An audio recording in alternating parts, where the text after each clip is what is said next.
আপনার বাচ্চার হাঁপানি, আপনার মায়ের আর্থ্রাইটিস, আপনার বোনের এক্সিমা, দেখতে আলাদা আলাদা তিনটা রোগ, তাই না? কিন্তু 1700 সালের একটা মেডিকেল বইয়ে লেখা আছে এই তিনটা রোগের শিকড় আসলে একই জায়গায়, আর সেই জায়গাটা হলো পেট।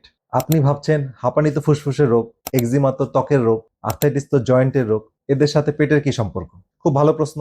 আমি প্রথমবার শুনেও আমি প্রথমে বিশ্বাস করিনি, কিন্তু গত 100 বছরের গবেষণা বলছে এই রোগগুলোর পিছনে একটা কমন কারণ আছে, আর সেটা হলো হজমের সমস্যা। আজকের ভিডিওতে আমি তিনটা জিনিস বলবো। এক, এই রোগগুলোর আসল কারণ কি। দুই, কেন আপনার ডাক্তার এটা ধরতে পারেননি। আর তিন, ঘরে বসে আপনি কি করতে পারেন। তো শেষ পর্যন্ত দেখুন, কারণ 3 নাম্বারটা সবচেয়ে কাজের। প্রথমে একটা ছবি মনে করুন। আপনার অন্ত্র মানে ইন্টেস্টাইন, একটা লম্বা পাইপ, আর এই পাইপের দেয়ালটা খুব পাতলা, একটা সিঙ্গেল লেয়ারের কোষ, কিন্তু শক্ত। স্বাভাবিক অবস্থায় শুধু হজম হওয়া ছোট ছোট পুষ্টিকণা এই দেয়াল ভেদ করে রক্তে যেতে পারে, কিন্তু যখন কেউ বছরের পর বছর গ্যাস্ট্রিকের ওষুধ খায়, মানে অ্যাসিড কমানোর ওষুধ খায়, অথবা স্বাভাবিক বয়সের কারণে যার পাকস্থলীর অ্যাসিড কম তৈরি হয়, তখন কি হয় জানেন? প্রোটিন ঠিকমতো হজম হয় না, কারণ প্রোটিন হজমের জন্য পাকস্থলীর শক্তিশালী অ্যাসিড দরকার। অপাচ্য মানে যেটা আনডাইজেস্টেড প্রোটিন, আনডাইজেস্টেড অবস্থায় বড় বড় অণু হয়ে আপনার অন্ত্রে পৌঁছায়, সেখানে এগুলো অন্ত্রের দেয়ালকে দুর্বল করে, ছোট ছোট ছিদ্র তৈরি করে। এই অবস্থার একটা নাম আছে, নাম হচ্ছে লিকি গাট সিনড্রোম, বাংলায় বলতে গেলে ছিদ্রযুক্ত অন্ত্র। এই ছিদ্র দিয়ে অপাচ্য বা আনডাইজেস্টেড প্রোটিন রক্তের মধ্যে ঢুকে আসে, রক্তে প্রবেশ করে। শরীর এগুলোকে চেনে না, তার কাছে এটা মানে বিদেশি মনে হয়, সেভাবে এ তো শত্রু। তখন রোগ প্রতিরোধ ব্যবস্থা মানে ইমিউন সিস্টেম এর সাথে মানে আক্রমণ শুরু করে। এই আক্রমণ আপনাকে অসুস্থ করে। কোথায় আক্রমণ হবে সেটা নির্ভর করে আপনার জিন আর পরিবেশের উপর। জিন বলতে এখানে জিনভূত না, জিন মানে আপনার ডিএনএ এর ভিতর মেসেজের কথা বলছে। এখন দেখুন, একই কারণ কিভাবে আলাদা আলাদা রোগ তৈরি করে। ইমিউন সিস্টেম যদি ফুসফুসে রক্তনালীতে আক্রমণ করে, তখন সেটা নাম হয়ে যায় হাঁপানি। যদি ত্বকে আক্রমণ করে, তখন নাম হয়ে যায় একজিমা বা আর্টিকেরিয়া বা একনি রোজাসিয়া, এই জাতীয় সমস্যা। যদি জয়েন্টে আক্রমণ করে, তখন হয়ে যায় রিউমাটয়েড আর্থ্রাইটিস বা অন্য কোনো আর্থ্রাইটিস। যদি অগ্ন্যাশয়ের ইনসুলিন তৈরির কোষে আক্রমণ করে, তখন হয়ে যায় টাইপ 1 ডায়াবেটিস। অর্থাৎ অটোইমিউন ডিজিজের মূল কারণগুলো হচ্ছে এখানে। আবার যদি থাইরয়েডের আক্রমণ করে, থাইরয়েড কোষে, তখন হয়ে যায় একটা গ্রেভস ডিজিজ। অর্থাৎ পুরো শরীর জুড়ে আক্রমণ হয়, এবং পুরো শরীর জুড়ে আবার যখন আক্রমণ হয়, প্রত্যেকটা কোষ যখন আক্রান্ত হয়, তখন ওটা হয়ে যায় লিউপাস, অর্থাৎ এসএলই নামে আমরা যেটা জানি। দেখতে আলাদা রোগ, কিন্তু মূল কারণ একই, হজমের দুর্বলতা থেকে শুরু হওয়া একটা চেইন রিঅ্যাকশন। আমি এখন একটা ঐতিহাসিক প্রমাণ দিচ্ছি, এটা কোনো নতুন গবেষণা না। ইংরেজি ভাষায় হাঁপানির ওপর লেখা প্রথম বইটা প্রকাশিত হয়েছিল 1698 সালে। লেখক ছিলেন জন ফ্লয়ার। বইটার নাম এ ট্রিটিস অব দ্য অ্যাজমা। 300 বছরেরও বেশি পুরনো বই। সেই বইয়ে স্পষ্ট লেখা ছিল, asthma is a wind arising in the stomach. বাংলায় বলতে গেলে হাঁপানি হলো পেট থেকে ওঠা একটা বায়ু।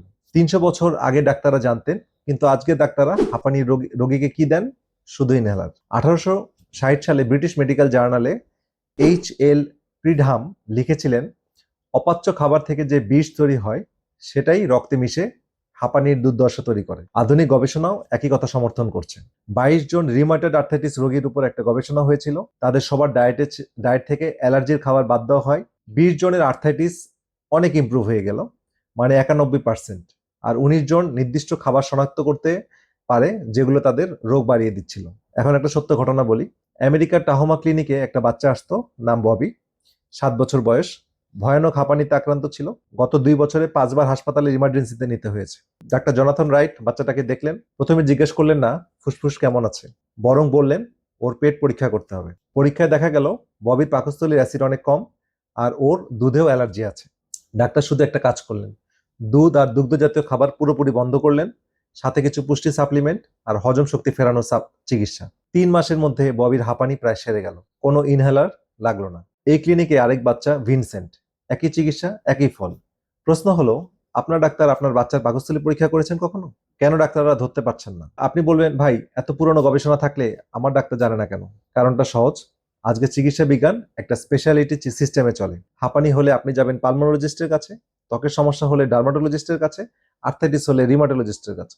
প্রতিটা স্পেশালিস্ট শুধু তার নিজের অংশ দেখেন, কেউ পুরো শরীরকে একসাথে দেখেন না। আর গবেষণা টাকা আসে বড় ফার্মা কোম্পানি থেকে। তারা ইনহেলারের গবেষণার টাকা দেয়, কারণ ইনহেলারের প্যাটেন্ট আছে, বিক্রি হয়।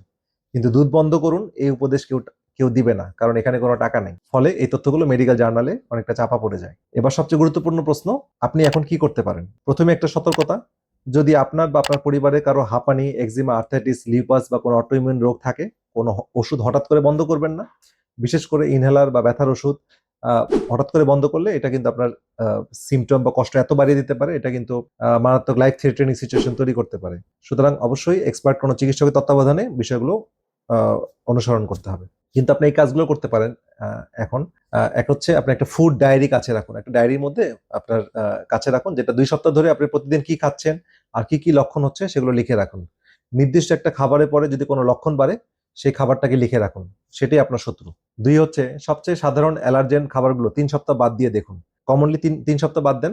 তালিকার মধ্যে যেটা বাদ দিবেন সেটা হচ্ছে গরুর দুধ বা দুগ্ধ জাতীয় খাবার, গম, আটা, ময়দা থেকে যে খাবারগুলো তৈরি হয় সেটা বন্ধ করবেন, ডিম বন্ধ করবেন, চিনি, প্রক্রিয়াজাত খাবার, এগুলো আপনি 3 সপ্তাহ বন্ধ করবেন। 3 সপ্তাহ পর একটা একটা করে আবার যোগ করবেন। যদি কোনো খাবার যোগ করার পরে লক্ষণগুলো বাড়ে সেটি আপনার অ্যালার্জেন, সেটা আপনি বন্ধ করবেন, সেটা খাবেন না। আর 3 নাম্বার হচ্ছে হজম শক্তি বাড়ানোর জন্য আমার আগের ভিডিওতে বলা যে 7টা উপায় আমি বলেছি, যে কি খাবার খেলে হজম শক্তি বাড়ে, সেই ভিডিওগুলো একটু দেখবেন। হ্যাঁ, আর 4 নাম্বার হচ্ছে vitamin D, magnesium, vitamin B 12, omega 3, এই পুষ্টিগুলো অটোইমিউন রোগ সারাতে অনেক সাহায্য করে বা রোগে অনেক সাহায্য করে। ঠিক আছে, তো ডাক্তারের সাথে কথা বলে সাপ্লিমেন্টগুলো নিতে পারেন বা নেওয়া উচিত, অবশ্যই নেওয়া উচিত। 5 নাম্বার হচ্ছে প্রক্রিয়াজাত খাবার, বিভিন্ন কোমল পানীয়, ফাস্ট ফুড, ভাজা পোড়া, এগুলো পুরোপুরি বাদ দিতে হবে। এই খাবারগুলো লিকি গার্ড বাড়ায়। 6 নাম্বার হচ্ছে যে কাজটি করবেন সেটা হচ্ছে একজন নিউট্রিশনাল মেডিসিন বা ফাংশনাল মেডিসিন জানেন এমন চিকিৎসককে খুঁজে বের করুন। আর শুধু লক্ষণ চাপা দেওয়া না, মূল কারণ খুঁজেন এমন চিকিৎসককে দেখান, এতে আপনি উপকৃত হবেন। আর একটা গুরুত্বপূর্ণ সতর্কতা বলছি, আবার বলছি, এই কথাটা ভুলবেন না। এই ভিডিও আপনাকে কোনো চিকিৎসা বন্ধ করতে বলছে না। হাঁপানির ইনহেলার, আর্থাইটিসের ব্যথার ওষুধ এগুলো হঠাৎ করে বন্ধ করলে গুরুতর ক্ষতি হতে পারে। কিন্তু এই ভিডিওটা বলছে আপনার অসুস্থতার শিকড় হয়তো অন্য জায়গায়, সেটা খুঁজে বের করুন। ডাক্তারের কাছে গেলে এই প্রশ্নগুলো করুন: আমার রোগের সাথে হজম আর লিকি গাটের সম্পর্ক আছে কিনা, কোনো পরীক্ষা করা যায় কিনা, ফুড অ্যালার্জি টেস্ট করা যায় কিনা, আমার ভিটামিন আর মিনারেল লেভেল কেমন আছে সেটা দেখা যায় কিনা। যদি আপনার ডাক্তার এসব প্রশ্নে রেগে যান বা পাত্তা না দেন, একজন নতুন ডাক্তার খুঁজুন। তাহলে এই ভিডিও থেকে আমরা যে মেসেজটা পেলাম সেটা হচ্ছে হাঁপানি, এক্সিমা, আর্থাইটিস, লিউপাস, টাইপ 1 ডায়াবেটিস, এই সবগুলো রোগের শিকড় অনেক ক্ষেত্রে থাকে পেটের মধ্যে। আনডাইজেস্টেড ফুড আর লিকি গাটের মধ্যে এই সমস্যাগুলো নিহিত থাকে। তো লক্ষণ চাপা দেওয়ার চিকিৎসা সবাই দিচ্ছেন, কিন্তু মূল সমস্যা সারানোর চেষ্টা খুব কম মানুষই করছেন। আপনি সেই কম মানুষদের একজন হন। এই ভিডিওতে যত গবেষণার কথা বলছি সবগুলো রেফারেন্স আমি কমেন্ট সেকশনে দিয়ে দিচ্ছি, আপনি দেখে নেবেন, এতে আপনি উপকৃত হবেন।